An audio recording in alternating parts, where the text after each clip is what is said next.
We ask Allah to help us summarize the interpretation of the verses of Surah Al-Baqarah. In the name of Allah, the most gracious, the most merciful, and may blessings and peace be upon our Master Muhammad, the Messenger of Allah, may God bless him and grant him peace, and upon all his family and companions.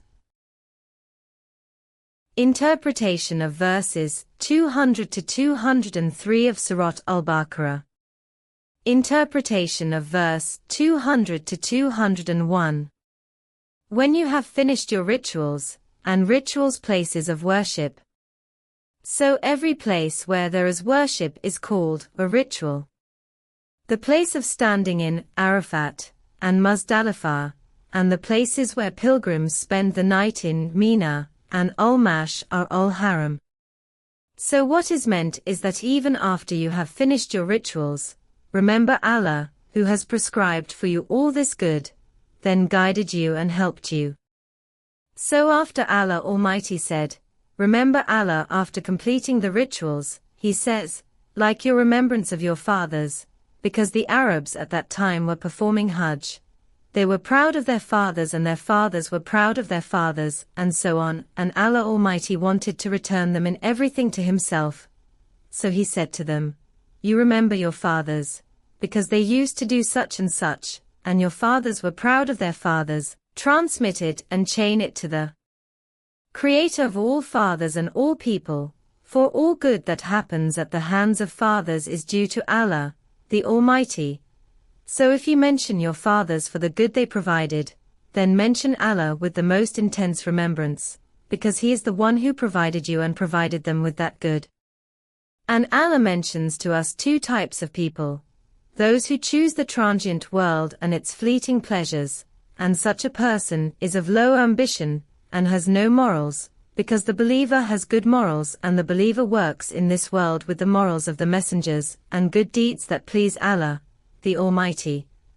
So the verses explained the other type, which is the believer who calls upon Allah to grant him good in the hereafter, and also calls upon Allah to grant him good in this world, because it is the farm for the hereafter, and to enter into the mercy of Allah, and attain the forgiveness of Allah, and the paradise of Allah, and to protect them from the torment of the fire. Interpretation of verse 202. And these are those who have completed the Hajj, as Allah, the Almighty, has commanded they gain from completing their actions that they did during Hajj, Ihram, Talbiyah, Tawaf, Sa'i, going to Mina, going to Arafat and standing there, Ifadah to Muzdalifah, and stoning the Jamarat in Mina, and the Ifadah Tawaf, and all of this is gain for the person who has attained the honor of Hajj. And when we read, and Allah is swift in account, let us understand that speed is that the time is less than the event. So instead of the event taking you an hour, you may finish it in half an hour, and every event has a time. And when the event has a time and you want to reduce the time of the event, you must hurry in it so that you can accomplish it in the shortest time. And reducing time requires speed of movement in the action, and this is in therapeutic actions that require treatment and action from the person, and Allah Almighty is swift in account, because He, glory be to Him, acts with a be. So He does not need time. So if Allah commands a command, He says to it, be, and it is. Interpretation of verse 203. Allah the Almighty commands His servants to remember Him in more than one place and more than one verse, because remembering Allah is common in all rituals, and in appointed days, meaning during the days of Tashriq. On the 9th day, we are in Arafah, and on the night of the 10th, we spend the night in Muzdalifah. Then after that, we depart from where the people depart, we go to throw pebbles at the Jamrat al-Aqaba, and some of us go to perform the Tawaf al-Ifadah and finish our rituals.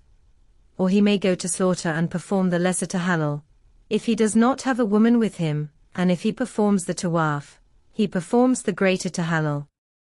As for the appointed days, meaning the days of Tashriq, they are the 3 days after the day of sacrifice. They were named thus in relation to the sunrise.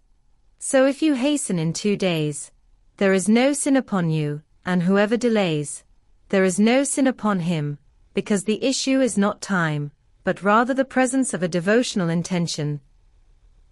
So you may sit for 3 days without having a devotional intention. Actions are not compared to their time, but rather to the sincerity of intention and piety in them. And know that you will be gathered, because just as he gathered you into this gathering and you had a choice, he, glory be to him, is able to gather you while you did not have a choice. In the afterlife. Interpretation of verse 20-24 of Surat Al-Baqarah. This verse was revealed about Al-Akins, and he was nicknamed Al-Akins, because he hid and returned on the day of Badr, and did not fight the Muslims with the Quraysh and apologized to them that the caravan fled from the Muslims and returned to them. And when he met the Messenger of God, may God bless him and grant him peace, he showed his Islam and spoke kindly to the Messenger and claimed that he loved him. But after he left the Messenger of God, may God bless him and grant him peace, he passed by a farm of some Muslims and burned it and killed a donkey. Although the verse was revealed about Al-Akins, it includes every hypocrite. People are amazed by his speech which he masters, for he masters the outward appearance and deceives people inwardly, and says something contrary to what is in his heart, for he beautifies and makes his speech beautiful. But inwardly he is evil, for Allah knows and bears witness to what is in his heart of enmity and hatred towards Allah the Almighty, because Allah the Almighty knows the treachery of the eyes and what the hearts conceal. Interpretation of verse 205. This type of people are among the hypocrites. They claim goodness and do the opposite of goodness. They do evil as indicated by the verses, and among them are those who spoil the crops of the Muslims, and kill the offspring of the sheep and spoil other things in everything that brings goodness to the farmer who plants, and Allah the Almighty does not love corruption. Interpretation of verse 206. Saying, fear Allah, exposes the hypocrite. So everyone who finds a hypocrite must expose his hypocrisy, for the verse indicates that the believers have actually exposed the hypocrisy of the hypocrites, and among them is Al-Aknas among the hypocrites, and what the believers did to expose the hypocrites indicates that behind Muhammad, may God bless him and grant him peace, and behind the believers in Muhammad, there is a Lord who informs them of who is deceiving them. And when it was said to these hypocrites, fear God, because they are liars, pride took hold of them, and this is pride in sin, because it is false pride, not like the pride of the believer, the true pride that carries the meaning of dignity, and leads the believer to paradise.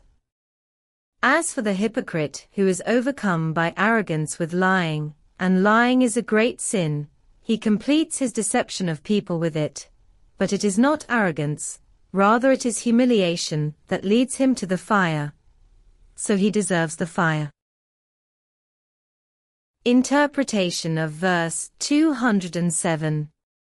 If Allah Almighty uses the word, Yashri, we must note that it is one of the verbs that are used for a thing and its equivalent. So, Yashri also means sold, and in the context of the verse, if its meaning is that they sold their souls, then the one who sells his soul is the one who loses it in return. So if a person loses his soul, then he has sacrificed it. And if the sacrifice is seeking the pleasure of Allah, then it is martyrdom in his path, the Almighty and Majestic, as if he sold his soul and took in return the pleasure of Allah, and paradise in return, if the meaning of bought is sold. But if its meaning is that he bought, here we understand that he bought his soul, meaning that he sacrificed everything in order to submit his believing soul to Allah, seeking the pleasure of Allah and his paradise. If you sell or buy yourself for the sake of God's pleasure and paradise, then know that what you want or buy for the sake of God's gift, which is his pleasure and paradise, is a mercy from God, because His gift cannot be compared to your selling and buying. Peace, mercy and blessings of God be upon you.